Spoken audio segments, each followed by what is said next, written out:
Second SLST 2025 এবং তার পরিপ্রেক্ষিতে যে এসএসসি যে থ্রিলার জারি রেখেছে, টার্ন অ্যান্ড টুইস্ট যে জারি রেখেছে, সেটা কিন্তু সিরিজ অফ যে কন্টেন্টস আমাদেরকে যে ইনভলভ রাখে থ্রিলারের ক্ষেত্রে, মানে ওয়েব সিরিজ, সেটাও কিন্তু হার মানবে।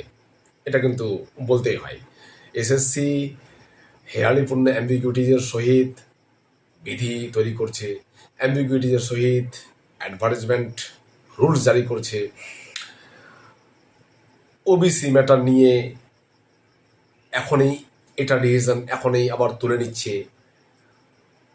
তো মোদ্দা কথা হচ্ছে আমাদেরকে ইনভলভ রাখছে, মানে যারা টিচার, যারা ক্যান্ডিডেটস, যারা গার্জেন, যারা ওয়েল উইসার অফ অ্যাসপ্যারেন্টস, তাদের সবাইকে ইনভলভ রাখছে এসএসসি, যে দেখো দেখো ওয়েব সিরিজটা দেখো।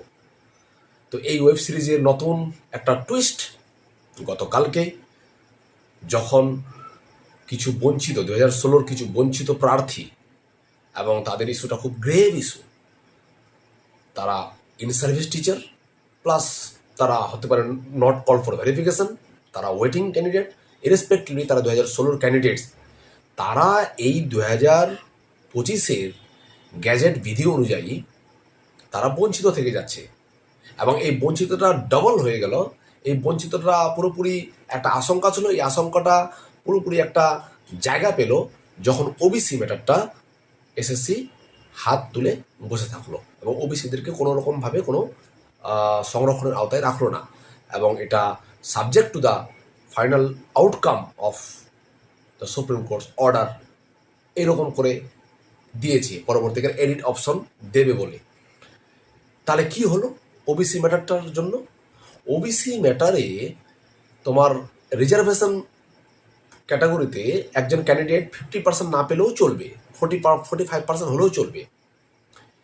এবার গ্র্যাজুয়েশন বা পোস্ট গ্র্যাজুয়েশনে তুমি যেই কোর্সের জন্যই অ্যাপ্লাই করো না কেন, 9-10 হোক বা 11-12 হোক, সেক্ষেত্রে তোমার 50% লাগছে। রিজার্ভেশন ক্যাটাগরি যারা আছে, এসসি, এসটি, ওবিসি, পিডব্লিউ, তারা কিন্তু 45% পেয়েও অ্যাপ্লাই করতে পারে। এবার কিছু কিছু বঞ্চিত প্রার্থী ছিল জেনারেল, তারা তাদের ভয়েসটা খুব দুর্বল ছিল। এবার যেমনি ওবিসি ম্যাটারটা তুলে দিল, তেমনি ওবিসির ক্যান্ডিডেটরা অ্যাট স্টেক এ পড়ে গেল, অর্থাৎ ওবিসি ক্যান্ডিডেটদেরকেও 50% মার্কস লাগবে। এবার এতগুলো OBC A plus B candidate যারা 2016 বা 2010 আগে যারা পাস করেছিল, 2016 পরীক্ষা দিয়েছিল, তারা তাদের একটা এনসিটি একটা সেফটি ভাল্ব দিয়েছিল 2010 একটা গেজেট নোটিফিকেশন দিয়ে, যে 2010 আগে যারা গ্র্যাজুয়েশন বা পোস্ট গ্র্যাজুয়েশন প্রার্থী এবং তারা যদি 40% পেয়েও থাকে, 45% নাও পেয়ে থাকে রিজার্ভেশন ক্যাটাগরিতে বা ইন জেনারেলে, তাহলে তাদেরকে ইমিউন করে রাখা হবে, তাদেরকে অ্যাপ্লিকেশন করতে দেওয়া হবে। এই ম্যাটারটা 2025 এই বিধিটা নেই, কারণ এনসিটি তার মধ্যে এনইপি যে 2020 তার মাধ্যমে এনসিটিও নিজেকে রিভাইজড রুলস, রিভাইজড ওয়েতে সব কিছু নোটিফিকেশন দিচ্ছে। এবং ইতিমধ্যে আমরা দেখতে পাচ্ছি প্রচুর ক্যান্ডিডেটস, মানে পড়াটা খুব সহজলভ্য হয়েছে, পরীক্ষাটা খুব সহজলভ্য হয়ে গেছে, তার জন্য মার্কসও ভরি ভরি উঠছে, করোনাকালে আমরা দেখতে পেয়েছি। তো সেরকম কোনো বদারিংয়ের ব্যাপার ছিল না যতক্ষণ না ওবিসির ম্যাটারটা ঠিকঠাক ছিল। যেমনি ওবিসি তুলে নিল, তেমনি ওবিসির যারা ক্যান্ডিডেট তারা এবার এই ইস্যুটাকে নিয়ে মহামান্য হাইকোর্টের দৃষ্টি আকর্ষণ করলো, এবং সেই দৃষ্টি আকর্ষণ করার সঙ্গে সঙ্গে এই মহামান্য হাইকোর্টেই এর আগে বলছিল এটা সুপ্রিম কোর্টের ভার্ডিক্ট তো হয়ে গেছে, সুপ্রিম কোর্ট অনুযায়ী চলছে। কিছু বঞ্চিত প্রার্থীকে মহামান্য হাইকোর্ট বলেছিল যে ঠিক আছে, অ্যাপ্লিকেশন প্রসেস চলুক, চলতে দাও না, ঠিক আছে, এখনও তো সব কিছু হয়ে যায়নি, পরবর্তীকালে যখন হস্তক্ষেপ করার প্রয়োজন পড়বে তখন নয় হস্তক্ষেপ করব। তো অনেকেই এতে অফেন্ডেড হয়েছিল বা অনেকে এতে একটু ব্যথিত হয়েছিল যে মহামান্য হাইকোর্টের অবজারভেশনে। কিন্তু এই প্রসঙ্গটা যখন গেল হাইকোর্টের সামনে, মহামান্য বিচারপতির সামনে, তখন বিচারপতি এই ব্যাপারটা সিরিয়াসলি নিল এবং বলল যে ঠিকই তো, 2016 বিধিতে যে 2016 প্যানেল ক্যান্সেল হয়েছে, তো 2016 বিধিটাকে কেন ফলো করা হচ্ছে না? আপনারা 2016 বিধিকে ফলো না করে নতুন বিধি জারি করলেন কেন? তো এই প্রসঙ্গে এসএসসির তো নিজের মতো করে ব্যাখ্যা দিয়েছে। এসএসসি সেই সুপ্রিম কোর্টের যে রায়, সেটাকে সামনে রেখে হয়তো ব্যাখ্যা দিয়েছে। সুপ্রিম কোর্টের রায় তো বিভিন্নভাবে ইন্টারপ্রিটেশন হয়।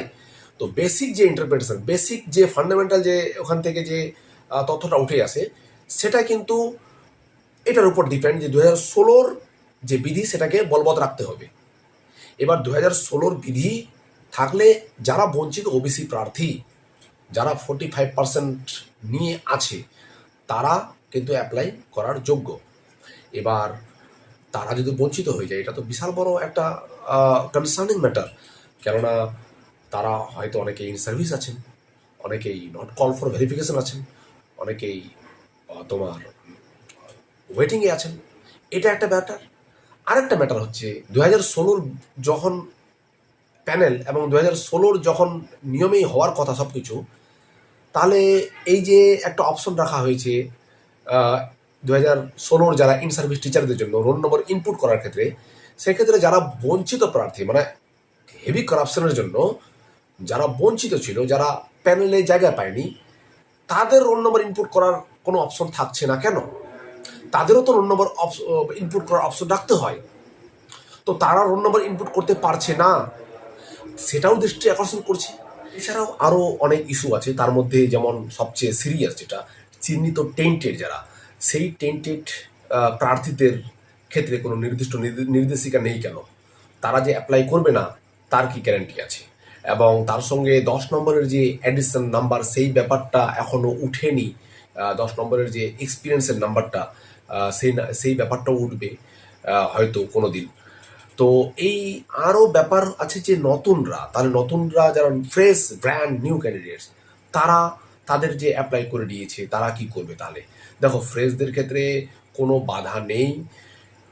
সুপ্রিম কোর্টের নির্দেশে ফ্রেশরা অ্যাপ্লাই করার ক্ষেত্রে কোনো বাধা নেই। যদি এসএসসি চায়, এসএসসি চেয়েছে, ফ্রেশরা অ্যাপ্লাই করেছে, তবে হ্যাঁ, ফ্রেশদের জন্য আলাদা করে গ্যাজেট দিয়ে, আলাদা করে অ্যাডভার্টাইজমেন্ট দিয়ে করলে ভালো হতো।